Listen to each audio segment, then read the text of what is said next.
Pilates, pickleball, and a literal pickle. Could there be a brand for that? Hear me out. Right now, one of the biggest trends in wellness is studios combining multiple modalities. Pilates, strength, HIIT recovery, social lounges. The problem is when everybody starts offering the same things, everything begins to look the same. So if every fitness studio is doing the same thing, how do you actually stand out as a brand? And this is what this series is about.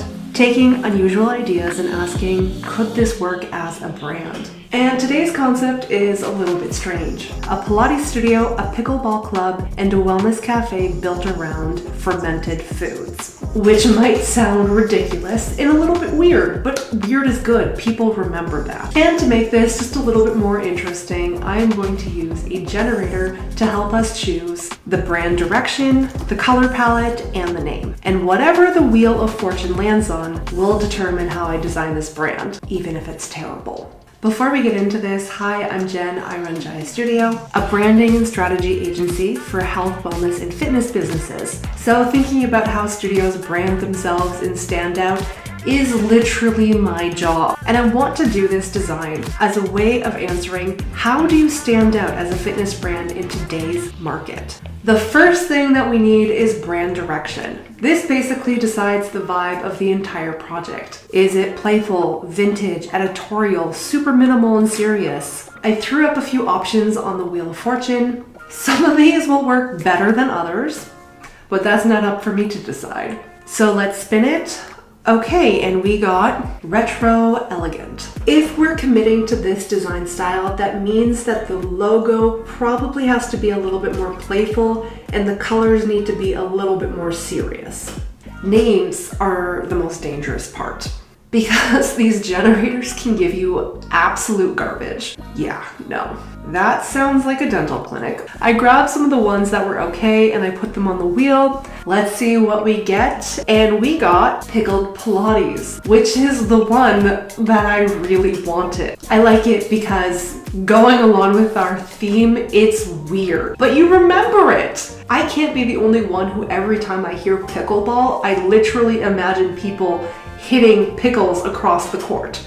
Now let's see what colors we're going to get. Colors are really powerful. They immediately set the tone of any brand, and there's a lot of psychology behind color theory. And let's see what we get. And honestly, we could go a few ways with this color palette. I might make some changes, and I'm allowed to make changes because I can break my own rules that I created to make sure that this project turns out okay. Now we have all of the ingredients to build a brand, a direction, a name, and a color palette. And this is the part where it either comes together perfectly or it completely falls apart, but I guess we'll find out. When I start designing a brand like this, I actually usually don't start with the logo. Instead, I start imagining the world that this brand is going to live in. For this concept, I picture it in a busy city like New York, the fitness oasis in the chaos of the city. You come here, you grab kombucha, maybe coffee, maybe something fermented off the menu,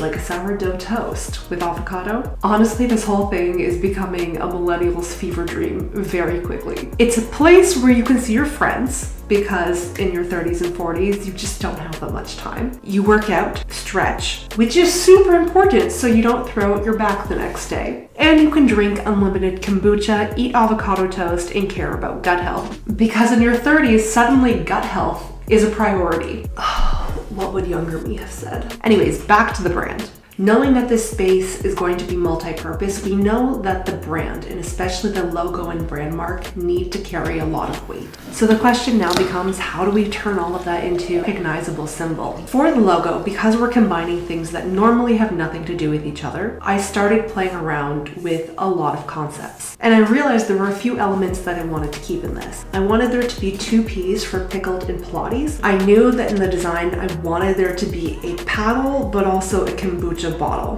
which felt really difficult to incorporate with each other.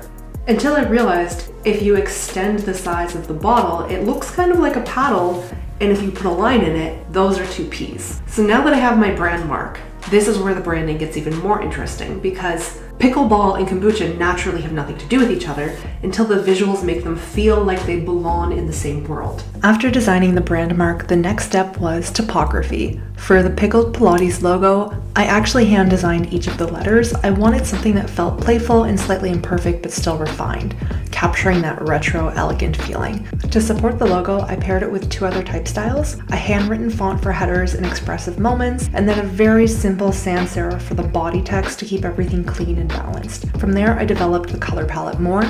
Instead of the typical pink wellness aesthetic, I focused on greens and softer lavender tones, colors that felt calm, slightly vintage, and work really well for packaging. And once the typography and colors were established, I started applying everything to the mockups to bring the brand to life. Starting to design the actual cafe, this becomes more like a reality versus an insane workout fermentation hybrid. And now it's a Pilates studio, a pickleball club, and a fermented wellness cafe all in one space. This is the kind of place that you want to stop into after work. You grab your drink, maybe some sourdough, you catch up with your friends, you play a game, and somehow all of these things start blending together. And that's really the brand lesson here. When every studio starts offering similar services, the brands that people remember are the ones with a really strong identity. And sometimes the best way to stand out is to be more serious, and other times it's to be more memorable, weird, and fun. If you enjoy watching videos like these brand experiments, comment below what kind of concept I should design next. And if you're building your own brand or studio, I wrote a full breakdown of this concept on my website's blog. I have quite a few resources there, from worksheets, freebies, to a brand assessment, or you can inquire about working together through my site. And until then, design something that you think should exist. Take 2 of it.